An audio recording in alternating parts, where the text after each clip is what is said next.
বিরল শিশুকে একবার দেখতে উপচে পড়ছে কৌতূহলীদের ভিড়।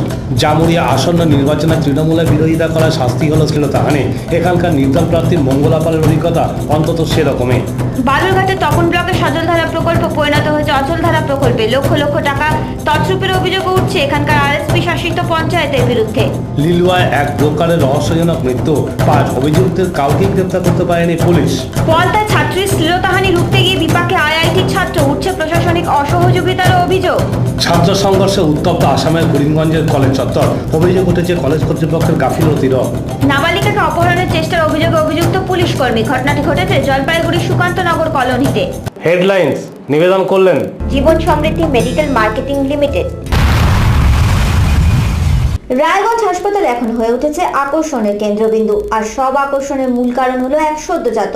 জন্মগত কোনো ত্রুটির জন্য এই সদ্যজাত জন্মেছে 4টি পা নিয়ে। বিরল এই শিশুটিকে দেখতে তাই ভিড় জমিয়েছেন কৌতূহলীরা। উত্তর দিনাজপুর জেলার রায়গঞ্জ হাসপাতালের এক সদ্যজাতকে ঘিরে জেলা জুড়ে তৈরি হয়েছে প্রবল চাঞ্চল্য। তাকে দেখতে কৌতূহলীদের ভিড় উপচে পড়ছে হাসপাতাল চত্বরে। চাদরে জড়ানো শিশুটিকে প্রথম দর্শনে স্বাভাবিকই মনে হয়, কিন্তু চাদর সরাতেই যখন তার 4টি পা দৃষ্টিগোচর হয় তখন স্বভাবতই বিস্মিত হতে হয়। 3টে টাইপের হয় কনজেনিটাল, কিন্তু সেই ক্ষেত্রে কি হয় যে হয়তো মানে মাথা দুটো থাকবে, 4টে হাত থাকবে, হয়তো এই আগে আমি পেয়েছি আমরা, সেগুলো আমরা ডায়াগনোসিস হয়ে যায়, আল্ট্রাসাউন্ড আগে থেকে অ্যাবর্শন করে দেওয়া হয়, সেক্ষেত্রে হয়তো এই দুটো বুকটা এক জায়গায় লাগানো থাকবে। রং মিস্ত্রি বিশ্বনাথ বর্মনের স্ত্রী বাণী বর্মন গত 7ই জুলাই সন্ধে 6টার সময় ওই শিশুটির জন্ম দেন। সাধারণত ডাক্তারদের ধারণা জন্মগত কোনো ত্রুটির জন্যই শিশুটির 4টি পা তৈরি হয়েছে। এবছর দক্ষিণ আফ্রিকার নামিবিয়াতেও একই ধরনের একটি শিশুর জন্ম হয়, যাকে ইতিমধ্যেই কারেক্টিভ সার্জারির মাধ্যমে স্বাভাবিক করে তুলেছেন চিকিৎসকেরা। সংবাদ ঝলক রায়গঞ্জ। জামুরিয়া নির্দল প্রার্থী মঙ্গলা পালকে শিকার হতে হলো তৃণমূলী রোশানলের। ফোনে হুমকি শুধু নয়, ওই প্রার্থীর শ্লীলতাহানিও করা হয়েছে বলে অভিযোগ। আপাতত স্থানীয় স্বাস্থ্যকেন্দ্রের চিকিৎসারত মঙ্গলদেবী পুরো ঘটনার জন্য টিএমসিকেই দায়ী করেছেন। তৃণমূলের বিরুদ্ধে নির্দল প্রার্থী হিসেবে দাঁড়ানোর জন্য মূল্য দিতে হলো জামুরিয়ার মঙ্গলা পালকে। তিনি আসানসোলের সিদ্ধপুর গ্রাম থেকে প্রতিদ্বন্দ্বিতা করবেন, কিন্তু তার আগে তৃণমূলের রোশানলে পড়ে শ্লীলতাহানির মতো নক্কারজনক ঘটনার শিকার হয়ে জামুরিয়ার বাহাদুরপুর স্বাস্থ্যকেন্দ্রে ভর্তি হতে হলো তাকে। তিনি জানান, প্রচার সেরে বাড়ি ফেরার পথে তার উপর হামলা করেন একদল দুষ্কৃতী। তাকে মারধর করে এবং তার শাড়ি ছিঁড়ে দেয়। দুষ্কৃতীরা তৃণমূল আশ্রিত বলেই জানিয়েছেন তিনি।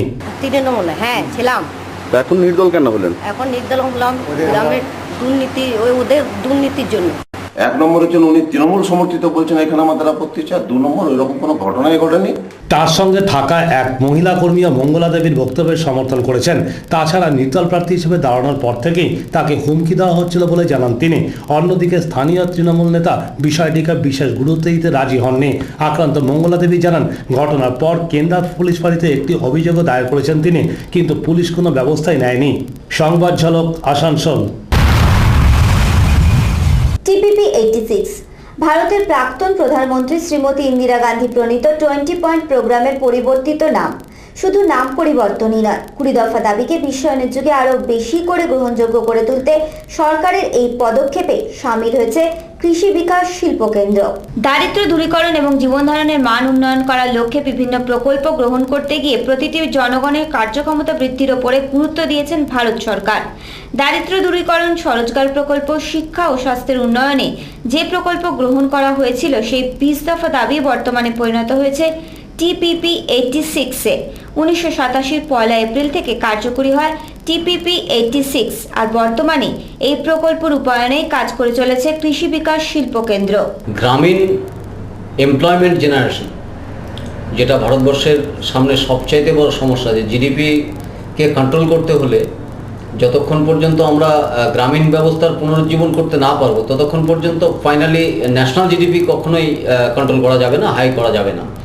এবং পাশাপাশি আরেকটা জিনিসকে আমি খুব প্রাধান্য দিয়েছি এবারে, যে এই 100 ডেজ ওয়ার্ক, যেটা এখনও পর্যন্ত কোনো রাজ্যই তার প্যারামিটার টাচ করতে পারছে না due to reason of banking ব্যবস্থা। এই ব্যাংকিং ব্যবস্থাকে এবং পোস্টাল ব্যবস্থাকে যাতে আরও সহজ করা যায় এবং প্রত্যেকটি গ্রামে ন্যাশনালাইজড ব্যাংক প্রতিস্থাপন করা যায়, তার পরিকাঠামো করার জন্য আমরা সরকারের কাছে যাতে এটা গভর্নেন্স হয় বাউন্ড হয়, যাতে গভর্নমেন্ট যাতে এটাকে ম্যান্ডেটরিতে নেয় সেই বিষয়ে আমরা চেষ্টা করছি, সার্বিকভাবেই চেষ্টা করছি। ফাইন। 20 দফা দাবি যেটা আমরা বারবারই শুনে আসছি, দর্শক বন্ধুদের যদি আবার বলেন যে সেই 20 দফা দাবির মধ্যে কি কি পয়েন্ট আছে? ন্যাশনাল 20 পয়েন্টসের মধ্যে অর্থাৎ কিষাণ মিত্র, যেটাকে আমরা অনেক সময় শ্রমিক কল্যাণও বলছি, তারপরে ফার্মারদের এগ্রিকালচারাল কৃষকদের জন্য তাদের ডেভেলপমেন্ট ব্যবস্থা, ওমেন অ্যান্ড চাইল্ড ওয়েলফেয়ার, তারপরে এডুকেশনাল ব্যবস্থা, আইটি এনাবেলড, এরকম প্রচুর রকমের এর মধ্যে রয়েছে। অ্যাপ্রোচমেন্ট অফ ফরেস্টেশন, এ সমস্ত রয়েছে এর মধ্যে, যেমন যেগুলো খুব বেশি প্রয়োজন, মানে এই মুহূর্তেই যেগুলো আমাদের প্রয়োজন।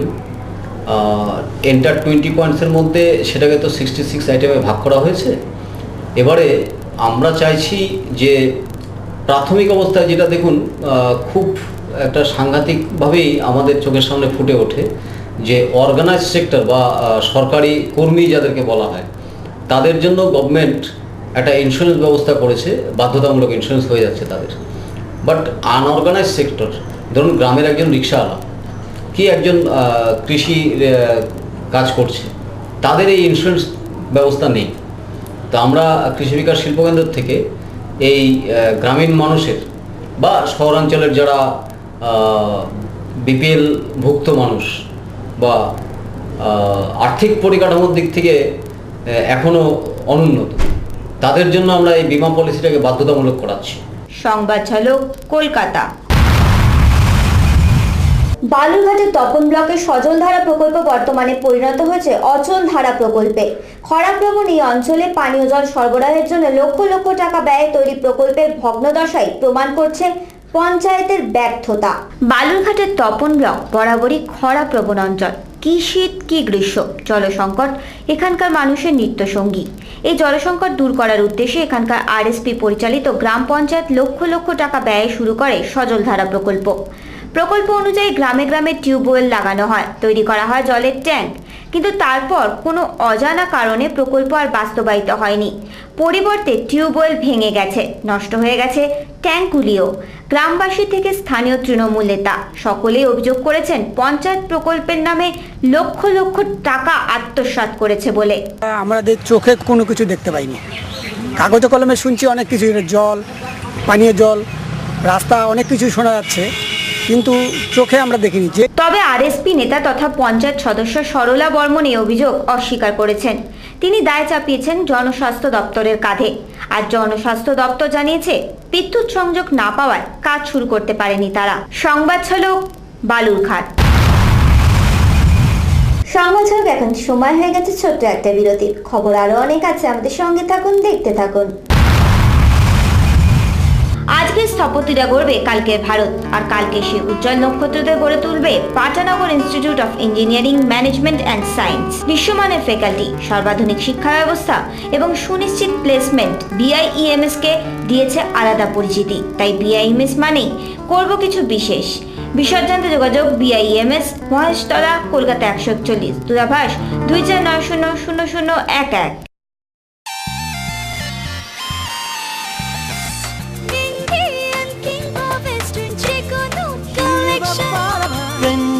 फॅशन साजो नवते तू टेन्शन मन सुंदर मन पसंद सुंदर मन पसंद परफेक्ट फिटिंग्स और शॉर्टिंग दाम जीन्स टॉप लॉन्ग स्कर्ट और आराम बाबा बता दो दिदा তুমি আমি আর একসাথে শপিং এতে গোটা পরিবার সুন্দর मन पसंद সুন্দর मन पसंद সৌন্দর্যের প্রতীক সুন্দর मन पसंद doctor D N Roy road, Krishnanagar, Nadia.